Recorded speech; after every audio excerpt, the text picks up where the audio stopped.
So guys, आज जैसे ही colony में आया तो कुछ बर्ड मुझे जो है यहाँ पर सेल करना थे, जिसमें फिशर और बजीज दोनों ही बर्ड शामिल थे। तो आप देख सकते हैं यहाँ पर कुछ बजीज बर्ड बैठे हुए हैं और इनमें से भी दोस्तों बहुत ही सुंदर सुंदर कलर की ये बजीज है, जिनमें से मुझे बहुत सारे बजीज जो है सेल करना है।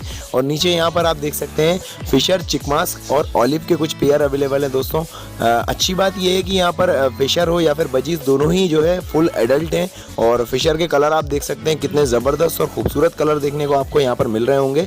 और ये सभी रेडी टू ब्रीड हैं, आप यहाँ से ले जाकर सीधी ब्रीडिंग पर भी लगा सकते हैं, पर ब्रीडिंग सीजन